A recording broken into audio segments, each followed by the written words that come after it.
바이든 시대에 왜 국방부다 국무부인가 앤서니 홈즈. 자, 여기서 중요한 거는 신인근 TV, 국방 TV죠. 그래서 아무래도 국방 관점에서 보는데 얘들아 강조하는 것은 뭐냐면 바이든 시대는 외교가 우위입니다. 바이든 대통령 자체가 외교 전문가고 지금 현재 세계 전략을 짜고 있는 바이든 팀의 핵심 멤버들이 국무부를 중심으로 해서 돌아가지, 국방부나 CIA, 헤인즈의 국가정보국을 통해서 돌아가는 게 아닙니다. 국무부를 통해서 돌아가요. 바이든의 그 어떠한 국가정보국, 그 다음에 국방부, 그 다음에 국무부, 외교부죠, 우리 이로 치면. 이 셋 중에 셋 다 중요하지만 그래도 우위를 둔다면 국무부를 항상, 국무부 리포트, 국무부 그 대변인 얘기를 우선적으로 들어야 됩니다. 항상 외교가 먼저예요. 모든 바이든의 정책은 외교가 우선입니다. 그래서 바이든이 아프간 철수한 거에 대해서 후회하지 않는다? 당연하죠. 외교적으로는 올바른 선택이기 때문입니다. 외교적으로는 올바른 선택이에요. 이것도 돼. 경제적으로나 정치적으로나 그 다음에 국제적으로나 국방 입장에서 모든 면에서 아프간 철구는 바람직스러운 것이었다. 이거를 좀 잘 모르는 사람들은 이 떡밥을 물고 와서 주한미군 철수도 되는 거 아니냐 이렇게 오해하시는 분들이 있어요. 인드라가 단언드리겠습니다. 주한미군 철수는 없다. 그리고 지난 방송에서 설명드렸습니다. 첫 번째, 주한미군 철수에 대해서 미국 의회가 지금 민주당이 장악하고 있는데 이미 법안을 만들었어요. 그래서 철수 안 돼 있고, 그 다음에 그럼 대통령이 예를 들면 트럼프 시대 때처럼 주한미군 철수할래? 뭐 이런 식으로 하는 경우 어떡하냐? 아예 트럼프 같은 대통령이 나왔기 때문에 트럼프처럼 혼자서 멋대로 주한미군 철수 이런 얘기를 못하게끔 또 이렇게 제한 장치를 걸어놨어요. 더더군다나 바이든 대통령은 주한미군 철수, 트럼프와의 차별성을 뛰어넘어서 기본적으로 CFR과 미국 민주당, 미국 공화당의 초당적인 전통적인 미국 정책을 고수하기 때문에 주한미군 철수는 없습니다. 단언드릴게요. 제도적으로나 미국 정신으로나 한미 동맹 정신이나 여러 가지 관점에서 주한미군 철수는 없습니다. 더 나아가 반중 동맹 외교 관점에서 주한미군은 반드시 필요합니다. 대북 전략 때문에 주한미군이 중요한 게 아니라 반중 동맹 외교 차원에서 세계 전략상에서 더 주한미군의 가치가 올라갔으면 올라갔지 떨어지진 않았습니다. 이 점을 명심하시고요. 그 다음에 한미연합훈련에서 왜 컴퓨터 시뮬레이션에 불과한 것일지라도 이거 태용호 의원이 잘 얘기했는데 지금 현대전이기 때문에 버튼만 누르면 전쟁이 되거든요. 점점 더 재래전쟁의 그런 어떤 방식이 떨어지고 현대전이 중요하다. 다만 설사 컴퓨터 시뮬레이션으로 하는 것일지라도 그동안에 문정비 파스 정권 때문에 실제 훈련을 해야죠. 군인들이 어쨌든 소규모라도 직접 움직이고 그 장소에 가고 뭐 이런 걸 해야 되는데 그걸 안 한 것은 문제가 있죠. 해야 됐긴 할 건 해야 되는 면이 분명히 있습니다. 이게 정권 교체되면 합니다. 그건 걱정하지 마시고요. 그 다음에 이제 지금 작계라고 하죠.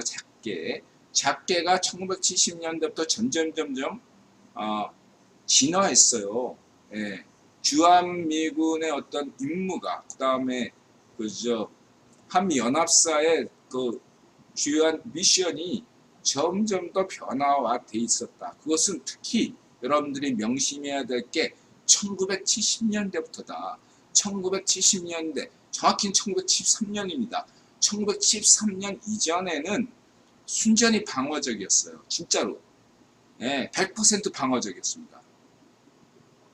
그런데 1973년 이후부터 처음엔 박정희 대통령이 시작한 거긴 하지만은 박정희 대통령이 독자적으로 하던 것이 미군과 한국군이 같이 연합훈련을 하기 시작했어요. 명분은 북한에서 남침하면 받아친다, 반격한다.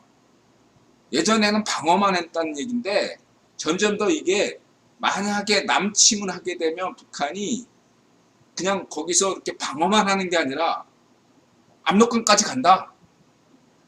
이런 개념으로 점점 바뀌고 있다는 얘기입니다. 그게 작게의 변화예요. 왜 이런가? 북한 때문인가? 아니에요. 중국 때문이지. 그래서 여기에 대해서 우리 이제 엔지니어님께서 본인의 블로그에 글을 남겼죠. 지정학적인 이유로 그동안에 대한민국의 경제 발전에 있다. 물론 49%는 박정희 대통령의 덕분이지만 51%는 국유본의 세계 전략 때문에 대한민국의 경제 성장이 이루어진 겁니다. 경제 발전이. 왜 그러면 국유본은 70년대에 본격적으로 대한민국의 경제 발전을 시켰는가? 이걸 아셔야 돼요. 왜? 중국 때문이죠. 자, 1973년에 데이비드 록펠러가 황제가 되면서 빅토르 로스차일드의 식민지였던 지경지였던 소련을 붕괴시키기 위해서 중국을 개방시킨 거죠. 개혁 개방. 네, 중국을 키워야겠다. 소련과 중공을 떨어뜨리고 중국의 경제 발전시키고 그렇게 해가지고 베트남 전쟁은 베트남한테 주고 이런 식으로 설계를 한 겁니다. 그러니까 중국의 경제가 커진다는 얘기 아니에요. 70년대. 그랬을 때 주변국들이 위험해진다 이거. 중국 경제가 지금 대한민국 경제도 많이 커졌음에도 불구하고 중공의 경제 때문에 흔들리고 있는 편인데 만약에 현재 대한민국이 1950년대 이승만 대통령 시절의 경제 환경이라면 어떻게 되겠어요? 그냥 동남아, 라오스 같은 애들처럼 빨려 들어갈 수밖에 없는 거죠. 그래서 대한민국을 키운 겁니다. 경제를. 그건 지정학적인 이유예요. 그래서 지정학적인 이유를 여러분들이 정확히 아셔야 되는 게 50년대, 60년대의 지정학이 아니고 73년 이후의 지정학입니다. 73년 이후의 지정학적인 이유로 데이비드 록펠러가 그거 황제가 됐기 때문에 데이비드 록펠러가 세계 전략에서 소련을 붕괴시키기 위해서 중국을 키우고 그로 인해서 중국에 흡수될 걸 우려한 대한민국이 완충지대로서 지정학적인 이유로 큰 겁니다. 그래서 이와 같은 예가 어디가 있죠? 바로 북유럽입니다. 북유럽은 우리가 오늘날 선진국인데 스웨덴이나 노르웨이, 핀란드가 있죠. 북유럽에.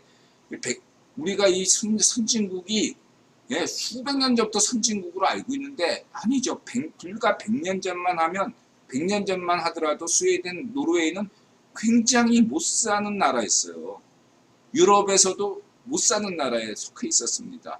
과거에는 바이킹족들이 막 뛰어다닐 때가 있었지만 한때고 그때는 바이킹들이 잘 나갈 때는 세계적으로 온난기였어요. 중세 온난기라고 해가지고 걔들이 이제 날씨가 훈훈해지니까 뛰쳐나온 거고 다시 유럽의 날씨가 추워지니까 바이킹족들이 다 얼어 죽었지 뭐.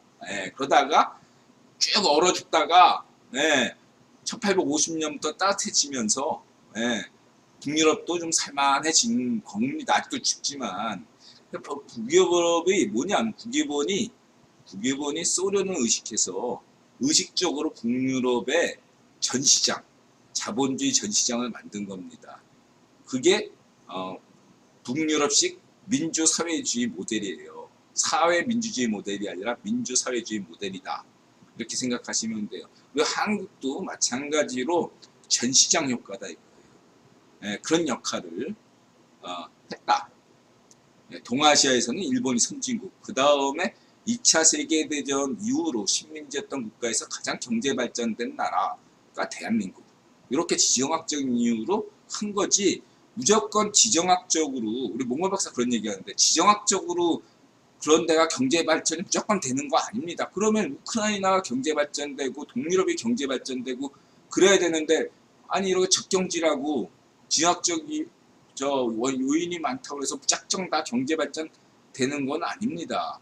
한국 옆에는 일본이 있었기 때문에, 예, 그 다음에 북유럽은 서유럽이 있었기 때문에 서유럽의 완충지대로서 북유럽이고, 예, 일본의 완충지대로서 대한민국이 있었기에 그러한, 예, 특수한 지정학적 요인을 가지고 있었기에, 예, 경제발전의 어떤 요인이 됐다. 여기에, 예, 그 다음에 무엇보다 지도자의 역량이죠. 아무리 지정학적으로 좋아도, 예, 지도자가 개판이면, 예를 들면 문정비나, 예, 발전노면이면 파시면 도와주고 싶어도 못 도와주는 거죠.